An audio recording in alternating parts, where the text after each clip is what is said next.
Nova Scotians are proud of their healthcare system, and for good reason. The QE2 Health Sciences Centre is a leading research and teaching centre, delivering highly specialized services for all Atlantic Canadians. But healthcare needs are evolving, and it's time to change the way we deliver healthcare. The Centennial and Victoria buildings are aging. Over time, services will be moved elsewhere as we construct a healthcare system that meets the needs of Nova Scotians for the next 50 years, not the last 50. And the work has already begun. Designs are underway to add and reconfigure inpatient beds, operating rooms, ICUs, and support services at the Halifax Infirmary. These state-of-the-art facilities, the heart of the new system, will be equipped to handle some of the most complex care in our region. Renovations and expansions at Dartmouth General will mean 48 additional beds and 4 new ORs. Work will soon begin to reopen a second OR at Hants Community Hospital, and capacity at Scotia Surgery may be increased in the coming months with no construction required. These changes will mean better access to the healthcare Nova Scotians need. The Nova Scotia Cancer Centre at the QE2 will be enhanced, leading the way for innovative and research-driven cancer treatment. A new residential hospice will allow patients to spend their final days in a more home-like environment. And we will develop 2 new community outpatient centres, bringing services closer to communities. This is connected care. Thoughtful, innovative, and stronger to ensure the needs of Nova Scotians remain at the heart of everything we do. The video you've just seen and a lot of other information is available on our website, QE2redevelopment.ca, and we'll post a link to that in the chat here. So I'm going to ask Karen and John to walk you through a presentation about the project, and as they're going along, you can add your questions in the chat. We'll answer some following, and others we can follow up on after the event tonight. So I'll pass it over to Karen and John. Thanks very much, John. Good evening, everyone. Thank you for taking some time out of your evening this evening to hear some about what we're doing in redeveloping the QE2. The QE2 Health Sciences Centre is a leading research and academic centre that provides highly specialized healthcare. It serves Atlantic Canada and provides some of the most complicated specialized care like multi-organ transplant. The QE2 Health Sciences Centre is made up of 10 buildings and on 2 sites, the Halifax Infirmary site and the Victoria General site. At the VG site, the Centennial building you've heard of in the media over the last several months, and the Victoria building is another key building that this redevelopment will focus on realigning services from.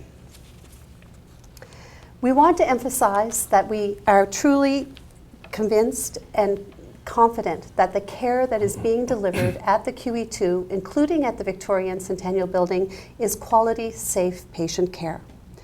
Having said that, we do know there are other challenges with the aging infrastructure. We've seen floods, we know that we have some elevator issues, we have concerns in the summer with trying to control airflow for air conditioning, and we have water quality issues. So we know something has to be done to address these challenges.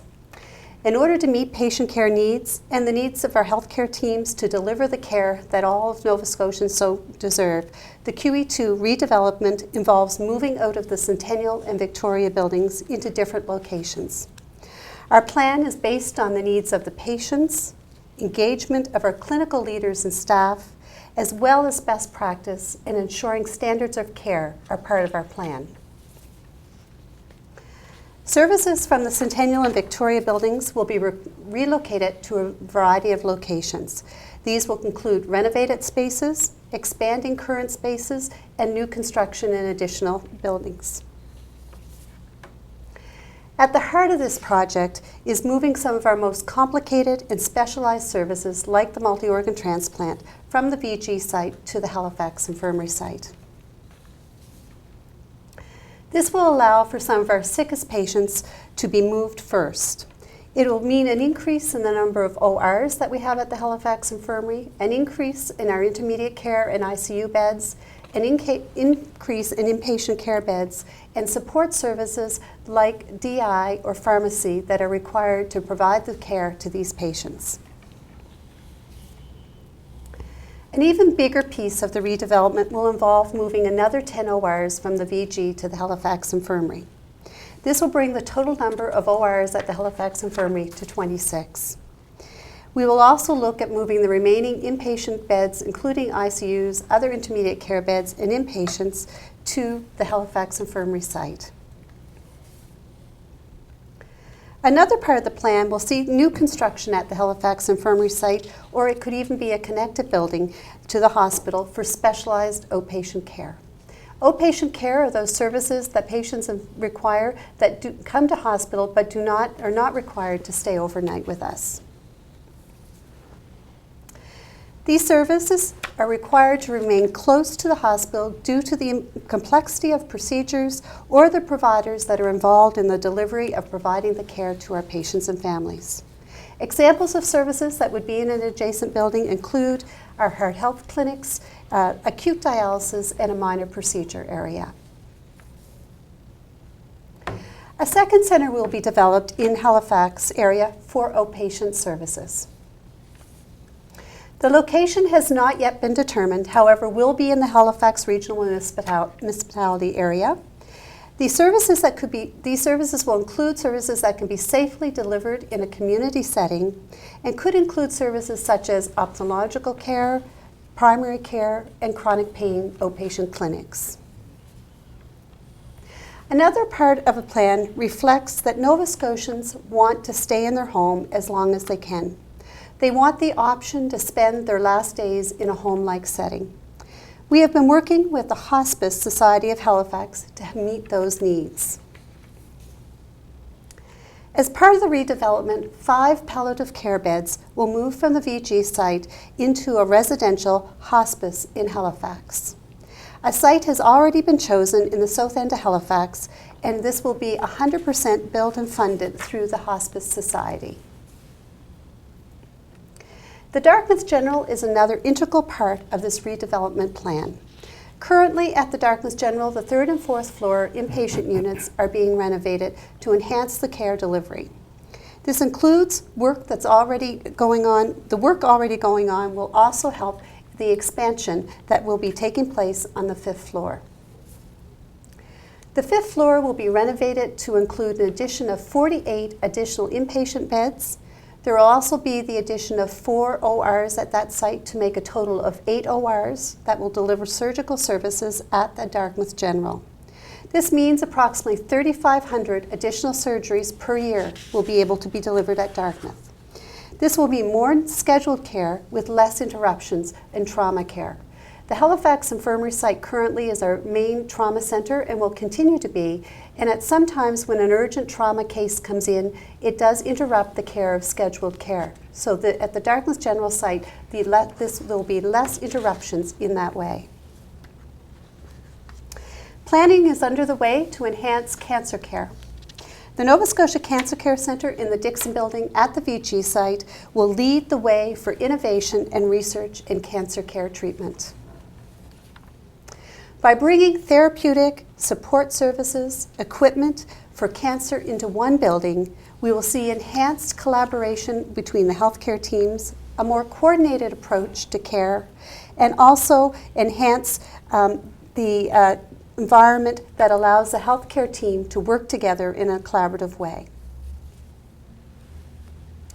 An important part of this plan we are considering and we want to consider and make sure we use the best use of the resources we have available to us. Like Dartmouth General, there's also the potential to relocate surgeries to reopening a second OR at Hants and also increasing the use of Scotia Surgery for outpatient surgical services. The second operating room at the Hants Community Hospital in Windsor has not been in use for several years. But once up and running again, it will be at capacity to add 800 additional procedures per year for outpatient surgery. Services that will be delivered there will be similar to what's currently delivered. Currently now, patients are able to go to the Hants Hospital and receive outpatient orthopedic surgery and general surgery. Nova Scotia Health Authority is also in discussions with Scotia Surgery. Currently, we have an agreement with them and where patients go there for surgical outpatient care, and we're looking at the opportunity to use that facility more frequently. These changes are important for Nova Scotians for many reasons.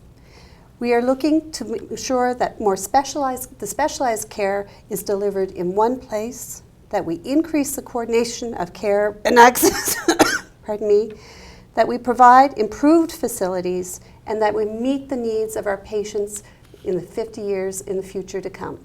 Thank you. I'm going to hand it back to John, and he's going to show you a video for the Dartmouth General. So we'd like to show you the work that's already underway in Dartmouth General Hospital. So here we are up on the 5th floor of the Dartmouth General, which actually will be the future site of a 48 inpatient unit, which will help serve the needs of Nova Scotians.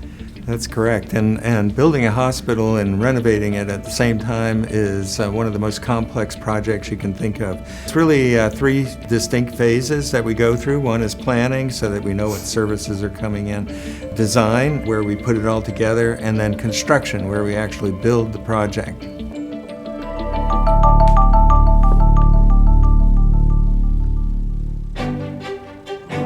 So in terms of planning a project this size within Nova Scotia, it requires us to really consult with a large number of people, and that would be consulting with our staff, families, patients, and the community at large. And you start to look at the data that you have available. There's a massive effort at the front end to plan the actual way that it's going to be constructed and what's needed. These all have impacts on what we're actually building, what equipment we need, and so on. That's where experts come in who have done master planning before of hospital projects, because you want somebody who knows what they're doing, who's very specifically trained to look at these problems and find the solutions. So then you start to take that planning work and then you move into the design phase. The design moves through what's called a schematic or concept. We look at the entire site. We are connecting to the power system. We're connecting to the telephone system, the data system, the sewer system. All of those stakeholders have input, and then the architects and the architects team then go about designing the concept. We would then look at what the cost of the project is and compare it to what money we have available to us, and then there may be some adjustments that may be required in the project as we move forward. After we finish with the concept and we know the direction we're headed, then we design the building down to the little details, from the type of ventilation system we're using to the type of light switch on the wall. We actually mock up test rooms to see if people can get around the bed, can service this piece of machinery, can access where they need to access in order to serve the public well.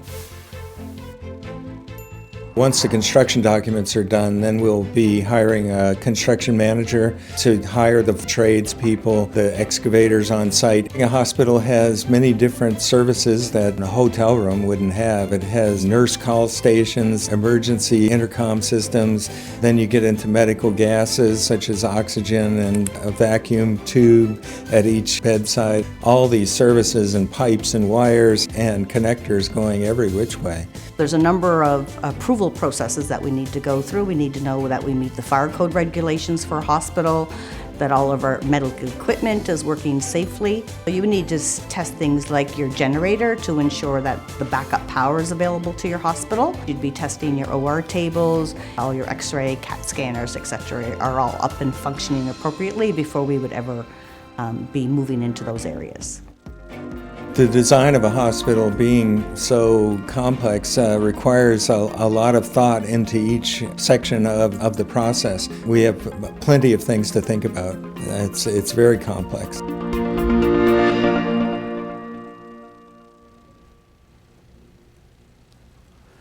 John? As you saw in the video, there's a lot happening right now. You can also get a sense that hospitals are very complex buildings, and that designing for hospital renovations and additions involves a lot of input from many people and many perspectives to create an efficient and functional design. This is a massive project, one of the largest we've seen in many years. There are many projects within the big project. A lot of work is happening concurrently.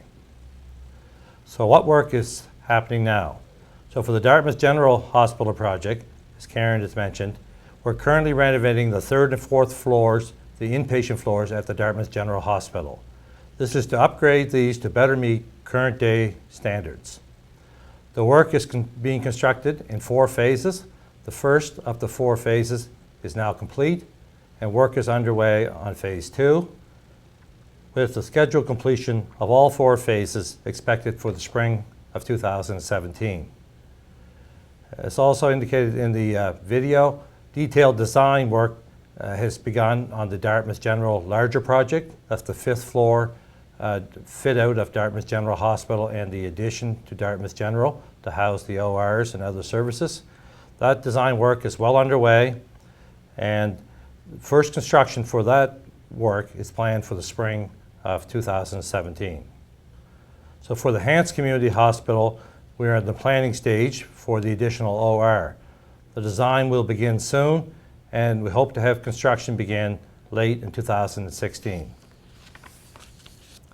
As mentioned already, the Nova Scotia Health Authority is in discussions with Scotia Surgery to look at using the facility more. No construction is required, so once an agreement is reached, things could move quite quickly. Planning is currently underway for a project to relocate several specialized services from the VG site to the Halifax Infirmary 5th floor. This project involves renovations to accommodate additional ORs and ICUs on the 5th floor of the current Halifax Infirmary building. We will issue the RFP for design this summer. We are also in the planning and programming phase for the larger project for renovations and additions to the Halifax Infirmary site, and also planning for a new community outpatient facility. The infrastructure will eventually accommodate the remaining services that come out of the VG site, as Karen has already outlined. A site has already been selected for the new residential hospice in Halifax. That bill is 100% funded by the Hospice Society, and work is in the planning and design phase. The planning that's currently underway also includes planning for what's to remain at the Dixon building at the VG site. This will include the Nova Scotia Cancer Centre and all the services associated with that centre. So what's going to happen to the Victoria and Centennial buildings? So it's going to take some time to empty out these 2 buildings. While some services, like surgeries, will start being moved out later this year, the process will continue throughout the redevelopment project. The buildings will be decommissioned once all the services inside the building are relocated. Decommissioning means taking the buildings or portions of the buildings out of service. And the demolition will begin once the buildings are empty, expected to be in 2022. So what about costs and funding? So with projects of this size, you can appreciate we have to reach certain points in the planning and design before we can get cost estimates. That was the case for the Dartmouth General Hospital project, which now in the design phase can be estimated to cost approximately $132 to $138 million. Once the planning phase of each project is complete, costs will be determined, estimates will be discussed and approved with government. The 2016-17 budget contributes about $110 million to debt repayment, building fiscal capacity to launch this multi-year redevelopment project. Government will continue to look for support from the federal government around technology and innovation, and P3 funding will be considered for parts of this project. Also, Nova Scotia Health Authority will continue to work with foundations, auxiliaries, and other partners for support. I will pass it back to Karen to finish the presentation. Thanks, John. The Victorian Centennial buildings have served Nova Scotians and Atlantic Canada's very well over the years. But healthcare needs are changing, and we need to change the way we deliver care. We believe this approach will meet the needs of our patients into the future and serve us all well. Thank you. So we've got time for some questions. We've collected a number of questions earlier in the week, and we'll begin with some of those. But for those who are watching live, please feel free to add your questions in the comments below this post. So to begin, we know a lot of people who use the QE2 are coming in from outside Halifax. So someone has asked, I have to travel 3.5 hours to get to the QE2. Is this revamping going to make it easier and more accessible for patients that live hours away and have no alternative but to go here for appointments or treatment or day surgeries? Thanks, John. We know that we're going to still deliver our highly specialized care in Halifax. However, as we look at this redevelopment, we're also looking at ways that we can ensure that we embrace and enhance the technology that is available to us so that those options, whether it be through telehealth or whether it be technology coming today and in the future, will actually even allow patients in their homes to be connected with healthcare providers in hospitals. So we're making sure that we're understanding what technologies can enable care to be delivered closer to home.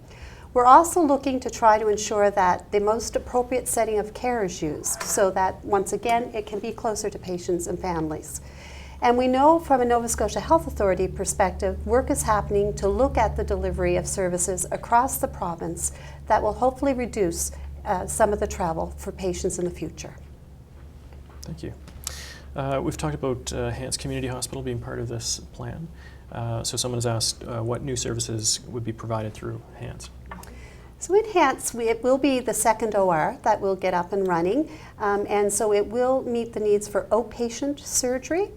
And those surgeries are for patients that come in the morning, have their surgical care, and then are able to go home at the end of the day.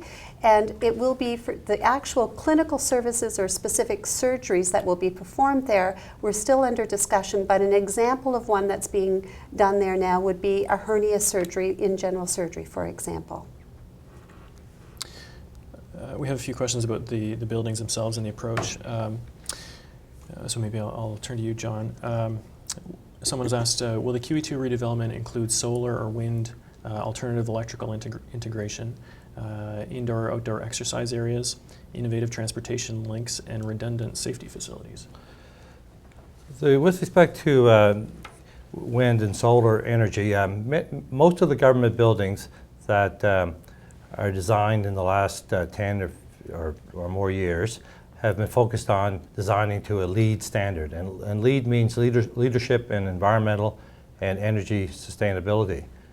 And the large part of designing and building a sustainable building is around energy efficiency. So many aspects are considered to design an energy efficient building, and wind and solar alternative energies are part of what would be considered as the design to progress. Thank you. A question that's just come in online. Will P3 funding be considered for this project? Yes, P3 funding will be considered. We're keeping all of our options open. As we move through the planning phases, we will go through industry standard process for determining whether parts of our project are well suited for P3 project delivery. There's a question about the approach that we're taking. Wouldn't it be easier and faster to build a new building and move services there rather than the approach we're looking at? So one of the points or the principles that we're really looking at, making sure we keep front and center as we look at this redevelopment, is looking to provide care as close to the patient and family and their communities as possible. We also want to make sure that care is delivered in the appropriate setting. And what I mean by that is that there is some care that can very well be provided safely and appropriately in a community outpatient facility, for example, versus in the Halifax Infirmary, which is our large specialized teaching hospital. So we want to make sure that we use all our facilities appropriately and that patients receive care in the most appropriate setting. We also know and hear from our patients and families that It's often difficult to come down to downtown Halifax to find parking and to get into a big hospital and find their way through there. So if we can deliver those services in an area where it's easier access to parking and getting into the building for those that we serve, then we think that's an important part of our planning. Thank you. So a few people online are asking about Scotia Surgery. Can you just talk a bit about how we use Scotia Surgery today and how it may fit into this? Sure. Currently, with Scotia Surgery, we use 3 days a week there, and it's focused on orthopedic care at this point in time. Some of our patients go there to have surgery on their feet. Others have surgery on their shoulders or their knees. And our orthopedic surgeons go over there and deliver the care. And then the patients have their follow-up care with the orthopedic surgeon in the ortho clinic, either at the Dartmouth General Hospital or at the Halifax Infirmary. We've talked about some of the concerns with the VG and Centennial buildings as they exist. Could you talk, John, maybe about what the timelines are for when those may come down? So under the current high-level planning, we anticipate that it'll be 5 years or more before all the services are emptied out of the Centennial and Victoria buildings. So therefore, we're estimating now in around 2022 before the buildings would be emptied out and then planned for demolition. So that's a few years of time we'll still be caring for patients in those spaces. And one of the questions, and it's one we've heard before, is should people be concerned about the quality of care that they're getting in those buildings? We can confidently say that we're very confident in the level of quality and safe care that's being delivered both in the Victoria and Centennial building. And that really is accomplished because of our healthcare teams that work there. We have very competent, expert teams that are delivering care at the Victoria and Centennial building. And although they're challenged on a daily basis with many of the infrastructural challenges that we realize there, however, they work very hard and deliver safe, quality care. Online again, and going back to the P3 subject, question is, are there examples of successful P3 projects in other parts of the country? So we've, working with our provincial and territorial counterparts and learning from their experiences with delivering large hospital projects as P3 delivery. Many projects across Canada have been delivered successfully using the P3 model of delivery. We are going to learn from their experiences, and as we go through the process, we'll determine if some or parts of the development of the facilities needed to house the services of the future are well suited for a P3 project, and if they are, then P3 delivery would be considered. We have talked about planning for the future and building facilities that will be good for the next 50 years of healthcare. And somebody said, is a 50-year plan a good idea for Nova Scotia? It's great to think and plan ahead, but maybe 50 years is too far. That's a great question. In our planning and thinking about 50 years in the future, what we're looking at is we're looking at population trends, looking at from a chronic disease perspective, what are we seeing in trends along that from that perspective. We are also taking into consideration, certainly as I mentioned before, around what are some advances in healthcare, whether it be technology or other ways of delivering care that could be on the horizon and into the future. So as we build any new buildings that we build, we want to make sure we build them with the infrastructure that will support new technology coming forward. So as we're planning those 50 years, we don't know all the answers today, but we're doing our best to think into the future. And we also know that as we move along in this journey, there will be opportunity that some things will change over that period of time. So we won't get it perfect for the next 50 years, but we're working hard to do and project as much as we can of what the needs of Atlantic Canada's will be over that period of time. This is a big project, and people are interested in the cost.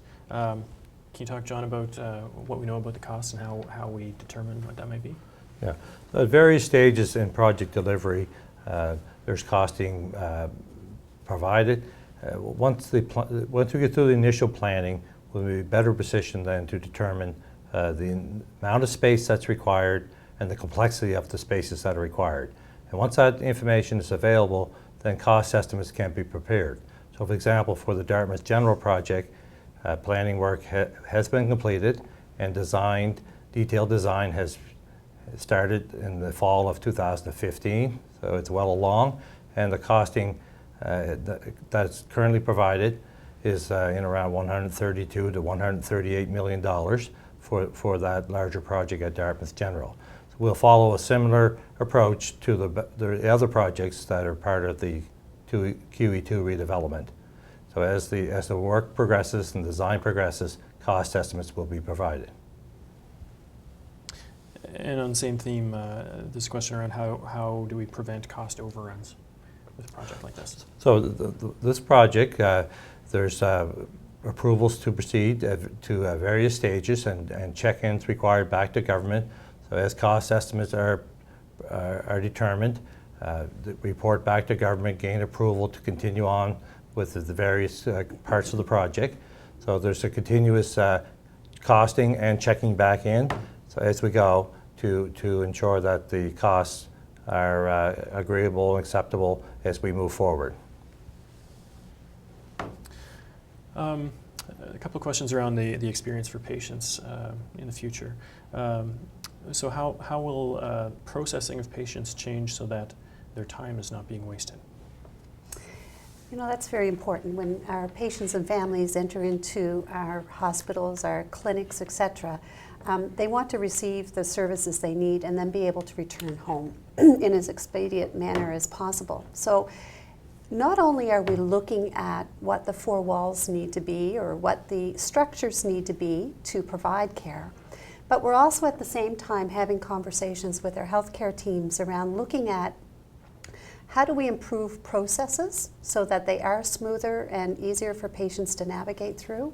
How do we look and make sure that patient flow through any new building or any redesigned area? How do we make sure that we need to look and make sure that lens of how a patient could navigate through that is clear and easy to understand? So we're really stepping back as we have conversations around the delivery of services. So it is more than just about a building or four walls. It is about patient care experience and delivering care to all of Atlantic Canada the best way we can. And we've talked about some potential new pieces of construction, including a community outpatient center that might be further afield than where the Halifax Infirmary site is today. Do we know where that is, or how would we determine where that is? So at this point in time, we don't know the location, but John, I'd ask you to address that further. Yeah. So it's really not about where we think we should locate the building. It's really going to be important to locate it where it's best to serve the population from a clinical perspective, from a service delivery perspective. So there are a number of ideas, and the properties that will be investigated to see what lands are available and so on. But I think the primary focus is going to be initially to look at what geographic areas are best suited for the location for this facility, based on delivering the clinical services. And in terms of the facilities that we have today, do we know what's going to happen the site where the VG is today once those buildings come down? So as we touched on during the presentation, there will be services remaining on the VG site, namely the existing buildings like the Mackenzie building and the Dixon building will remain on the VG site, and as part of the Nova Scotia Cancer Centre. So that property will be retained, obviously, for those facilities. And there's no other decisions made at this point whether there's any excess property and what would happen to it. All right, thank you. I think we'll just do one more and then wrap it up for the evening. And a question about how staff and physicians work together. How will these new changes improve the way patient information is currently being shared internally amongst nurses and doctors? So as part of looking at how we work together as a healthcare team, we need to look at what are the type of work environments or workplaces that will allow for collaboration of teams. Just to give an example, with some of the renovations that are happening now on the 3rd and 4th floor of the Dartmouth General, there's actually healthcare centers where the healthcare team can come together, discuss and share around the healthcare plan of the patient, and then go to see the patient. We need to look at opportunities to build in areas for that collaboration.